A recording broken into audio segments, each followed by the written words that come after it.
The ultimatum. The Kaldrex Empire had perfected conquest over 8 centuries. Their method was elegant in its simplicity and devastating in its efficiency. High Commander Tyvorn had personally overseen the subjugation of 63 civilizations, and each followed the same predictable pattern. His species, the Kaldrex, stood nearly 3 meters tall with crystalline skin that reflected light and intimidating patterns. Their technology was centuries ahead of most spacefaring races, and their military doctrine had never failed.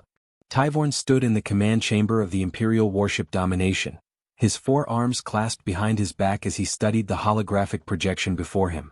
The planet rotated slowly in the blue-white light, its surface a mixture of green continents and vast blue oceans. Primitive radio signals emanated from its surface, along with scattered satellite transmissions that suggested early space exploration. The third planet from a yellow star in Sector 847, catalogued simply as Sol 3 by Kaldrex scouts. "Report," Tyvorn commanded, his voice resonating through the chamber like striking metal. Subcommander Kresh, his primary tactical officer, stepped forward. Her crystalline features shifted color to indicate respect. "The inhabitants call themselves humans, Commander. Population approximately 8 billion. They possess nuclear fission capability and basic rocket propulsion. No energy shields detected. No plasma weapons. No faster-than-light capability. They are divided into nearly 200 separate political entities that frequently engage in armed conflict with each other." Tyvorn's mandibles clicked together in satisfaction. "Divided and primitive. This will take less than a cycle. Prepare the standard ultimatum. They have 48 of their hours to surrender unconditionally." "Yes, Commander." Kresh moved to execute the order but hesitated. "There is one anomaly worth noting." "Speak." "Our deep scans detected unusual energy signatures on their moon and scattered throughout their asteroid belt. The patterns are inconsistent with their known technology level. They appear to be attempting to hide something, though our sensors easily penetrated their concealment efforts." Tyvorn considered this briefly. "Likely primitive weapon platforms. An expected response from a species facing superior force. It changes nothing. Send the ultimatum." Across the vast distance of space, the Kaldrex transmission reached Earth in a burst of mathematical sequences that quickly established a translation protocol. Within hours, every major government on the planet received the same message. The Kaldrex Empire claimed Earth and all its resources. Humanity had 48 hours to surrender completely. All weapons would be destroyed. All governments would dissolve. Humanity would serve the Empire. Resistance would result in the complete destruction of human civilization. In a bunker 300 meters beneath the Rocky Mountains, General Elena Vasquez read the message for the 5th time. She was 56 years old, with silver-streaked black hair pulled back in a tight bun and eyes that had witnessed too many classified briefings. As Supreme Commander of the United Earth Defense Initiative, she had spent the last 18 years preparing for this exact moment, though part of her had hoped it would never come. "How long until the Security Council convenes?" she asked her aide, Colonel Marcus Chin. "They're assembling now, ma'am. All permanent members are online. The Secretary General is ready to begin." "Good. Tell them we're implementing Protocol Omega. And Marcus, make sure the transmission crew is ready. We're going to send our reply within 12 hours. Chin raised an eyebrow. 12 hours? The Kaldrex gave us 48. Vasquez smiled, though there was no warmth in it. "That's exactly why we're responding in 12. We need them to understand something from the very beginning." The Security Council meeting lasted 6 hours. There was surprisingly little debate. Humanity had known about the Kaldrex for 40 years, ever since the Deep Space Monitoring Station had intercepted their communications with another subjugated species. The world's governments had done something unprecedented in human history. They had cooperated. Not perfectly, not without conflict, but enough to prepare. The Global Defense Initiative had been funded by every major nation. Scientists, engineers, and military strategists from 200 countries had contributed. Weapons platforms had been hidden on the Moon, Mars, and throughout the asteroid belt. New technologies had been developed in secret. Pilots had been trained for scenarios that terrified them. And most importantly, humanity had studied every scrap of data they could gather about the Kaldrex and their conquest patterns.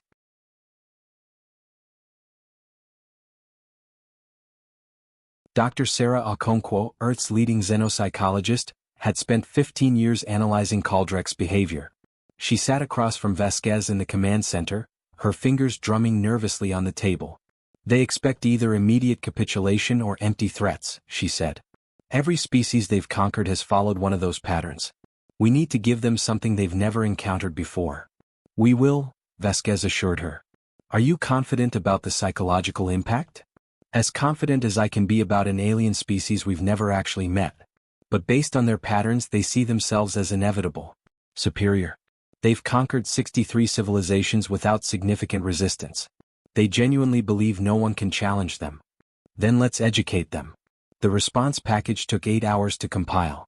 It contained no pleas for mercy, no attempts at negotiation. Instead, it was a comprehensive database of human military history. Every major war from ancient times to the present day. Detailed analysis of human psychology, tactics, and strategic thinking.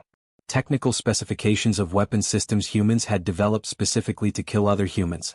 But the core of the message was a document written by Vasquez herself, reviewed by the Security Council, and approved unanimously.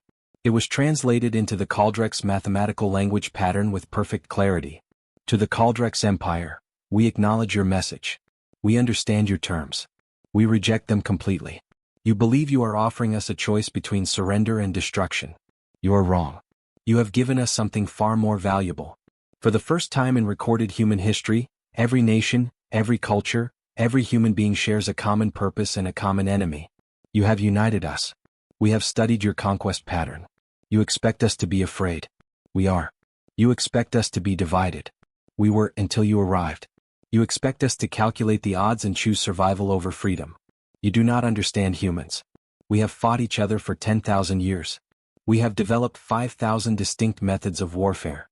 We have built weapons capable of destroying our own planet multiple times over.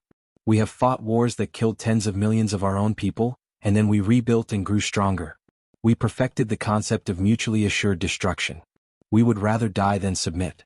This is not a threat. This is a warning.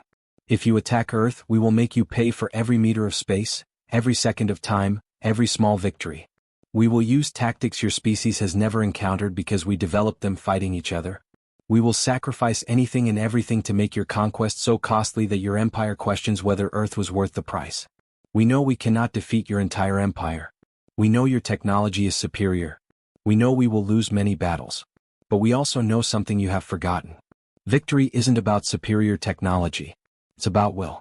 It's about making the enemy believe that continuing the fight costs more than walking away.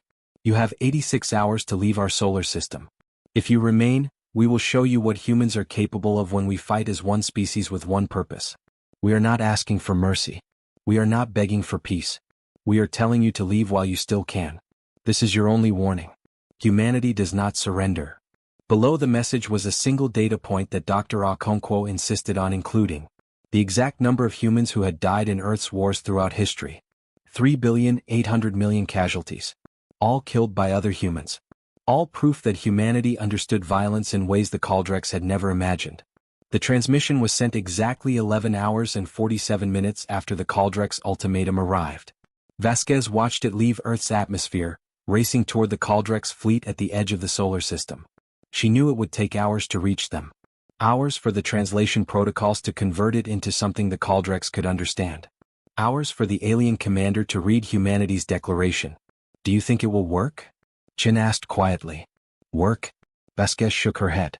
It won't make them leave if that's what you mean. But it will make them think. It will make them hesitate. And hesitation creates opportunities. She turned to face the strategic display showing Earth's hidden defenses.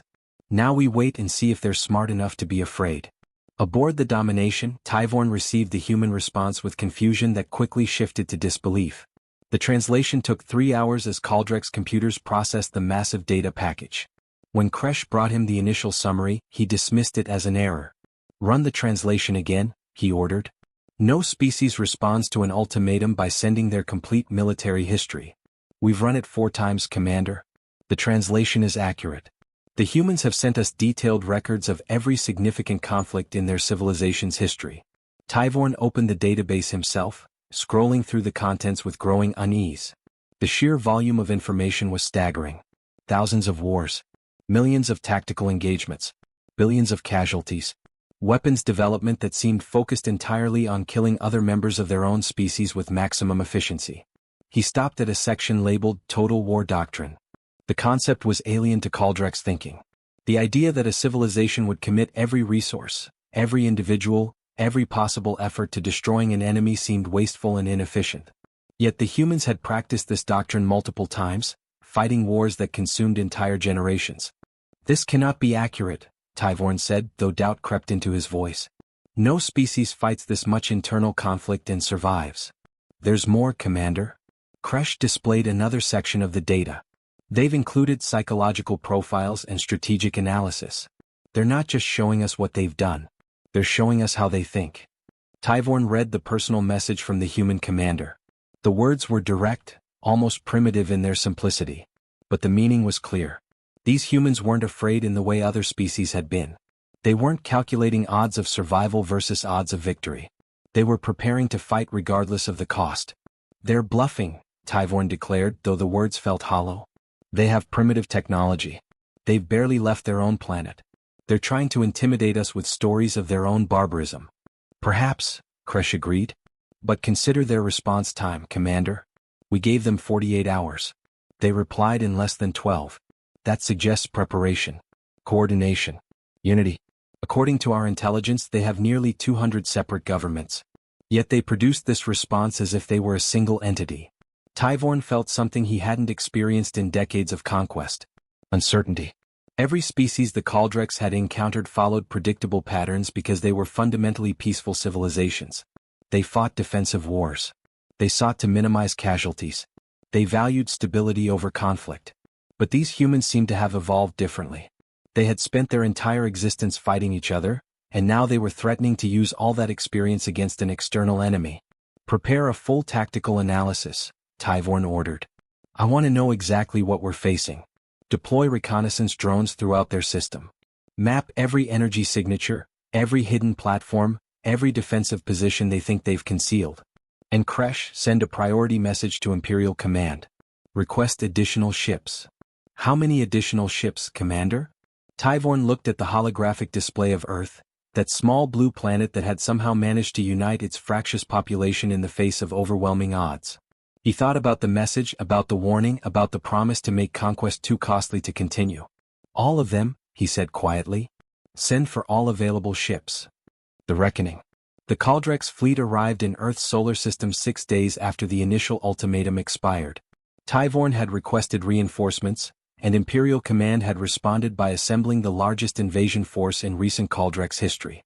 300 warships emerged from faster-than-light travel at the edge of the system, their crystalline hulls gleaming against the darkness of space. Each vessel carried enough firepower to level a continent. Together, they represented the accumulated military might of an empire that had never known defeat.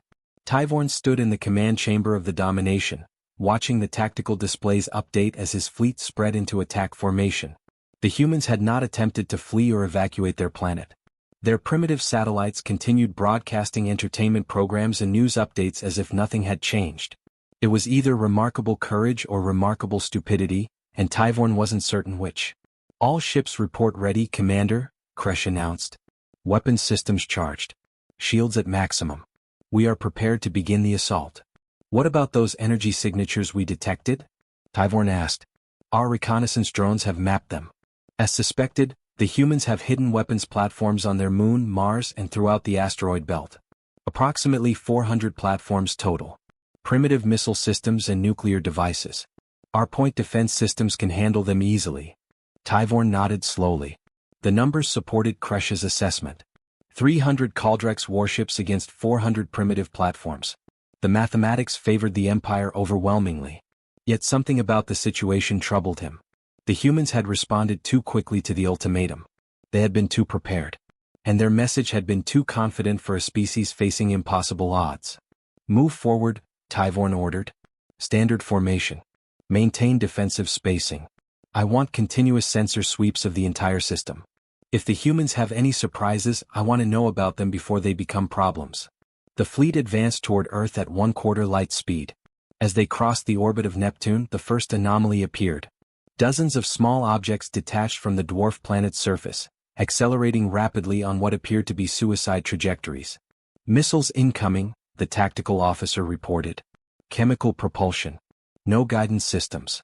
They're simply aimed at our projected path." "Ignore them," Tyvorn commanded. Maintain course and speed. The missiles detonated long before reaching the fleet, creating a field of expanding debris and radiation.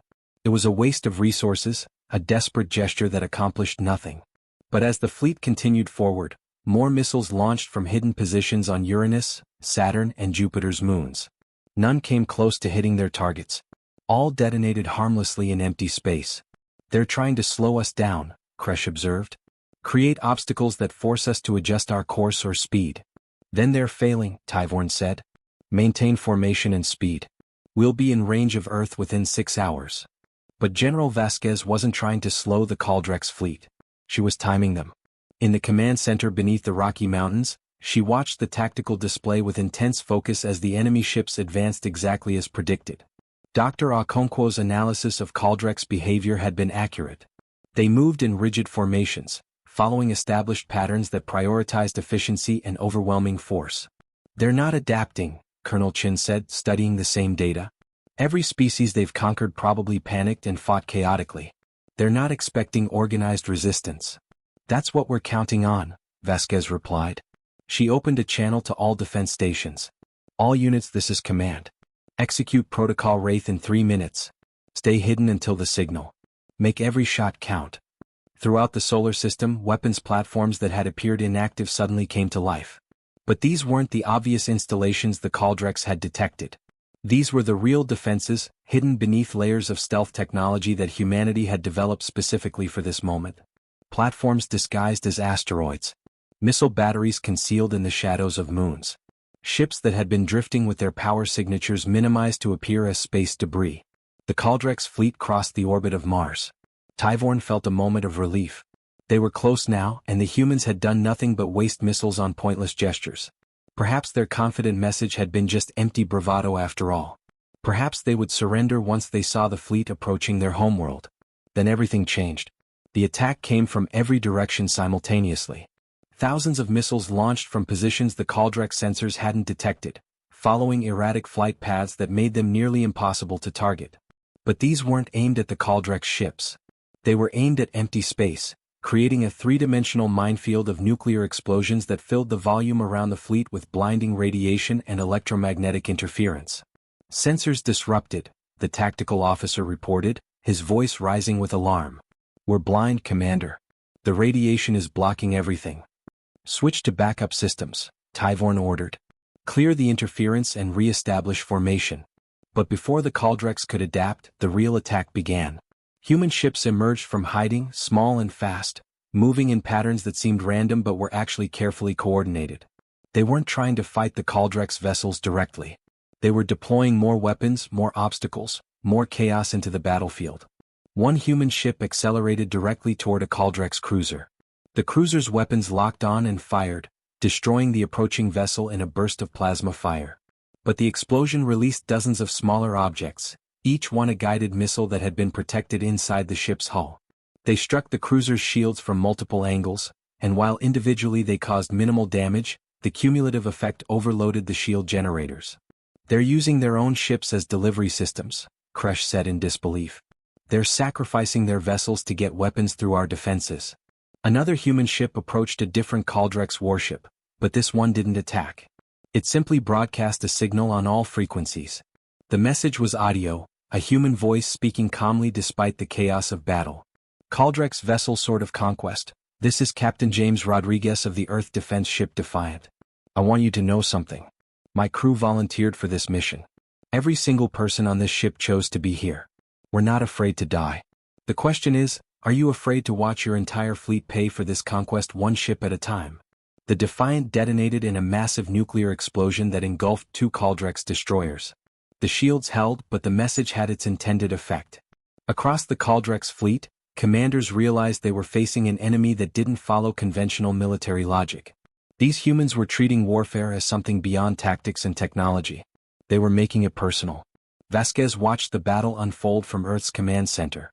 The display showed friendly units winking out as human ships were destroyed, but each loss was accompanied by damage to Caldrex vessels.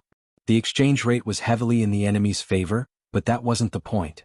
The point was making the Caldrex fleet pay attention, making them cautious, making them hesitate. "Phase 2, she ordered. Activate the quantum entanglement network. On the moon's far side, a massive communications array came online. It wasn't broadcasting to the Caldrex fleet. It was broadcasting to every corner of the galaxy where humanity had managed to send stealth probes over the past 40 years. The message was simple but revolutionary. It showed the battle in real time. It showed humans fighting back against the supposedly invincible Caldrex Empire. It showed that resistance was possible. Tyvorn finally managed to restore his fleet sensor capability, but what he saw shocked him. His fleet had lost 18 ships, destroyed or damaged beyond combat effectiveness. The human forces had lost more than 100 vessels, but they were still fighting with the same desperate intensity. And worse, they were adapting faster than the Caldrex could. "Commander, we're receiving multiple transmissions from the human planet," the communications officer reported. "They're broadcasting this battle to other species. They're showing the galaxy that we can be hurt." Tyvorn felt cold realization settling over him. The humans weren't trying to win this battle. They were trying to inspire others to resist. Every minute the fight continued, every Caldrex ship that took damage, every human vessel that died fighting was proof that the Empire wasn't invincible. "All ships, focus fire on Earth," Tyvorn commanded. "We end this now. Destroy their cities, their infrastructure, everything. We cannot allow this rebellion to spread." But as the Caldrex fleet moved into bombardment formation, they discovered the humans' final surprise. The weapons platforms they had detected earlier, the obvious ones they had planned to destroy easily, suddenly activated. But they weren't firing at the Caldrex ships. They were firing at each other, creating a chain reaction of nuclear explosions that formed a wall of radiation between the fleet and Earth. And on the other side of that wall, more human ships were waiting. Larger vessels that had been hidden on Earth's surface, concealed from orbital sensors by the planet's mass. They weren't moving to attack. They were broadcasting a message. General Vasquez's face appeared on every Caldrex ship's display. She looked tired but determined, standing in front of a holographic display showing the current battle. "Commander Tyvorn of the Caldrex Empire. You came to our system expecting an easy conquest. You've lost 18 ships in 40 minutes. We've shown the galaxy that you're not invincible. And this is just the beginning. You can continue this assault. You can eventually destroy our fleet and bombard our planet. But ask yourself this question. How many more ships will you lose? How many more species will see this broadcast and decide to resist? How many other worlds in your empire are watching this right now and realizing they don't have to accept subjugation? We told you we would make this too expensive to continue. We're keeping that promise." Across the galaxy, on 63 conquered worlds, beings of different species watched the broadcast in secret. They saw the human ships fighting against impossible odds. They saw Caldrex vessels taking damage, being destroyed. They saw proof that the Empire could bleed. And in that moment, something fundamental shifted in the galactic consciousness. On a planet called Torvax Prime, a resistance leader named Sorath watched the broadcast with tears streaming down his face. His people had surrendered to the Caldrex 15 years ago, choosing survival over freedom. But now he saw another option. He immediately began recording his own message, one that would spread through the underground networks of subjugated worlds. On Kelmar Station, Ambassador Thel of the peaceful Kentari species made a decision that would have been unthinkable a day earlier. She opened a secure channel to Earth and offered an alliance. The Kentari had no military, but they had technology that could help humanity hide their forces even more effectively. On the Caldrex homeworld, members of the Imperial Council watched the battle with growing concern. For the first time in 800 years, their military doctrine was being challenged. The mathematics of conquest had changed. Even if they destroyed Earth, the cost in ships and reputation would inspire rebellions across the Empire. Tyvorn watched his tactical display and made a decision he had never thought he would face. "All ships withdraw to the outer system," he ordered. "We regroup and reassess."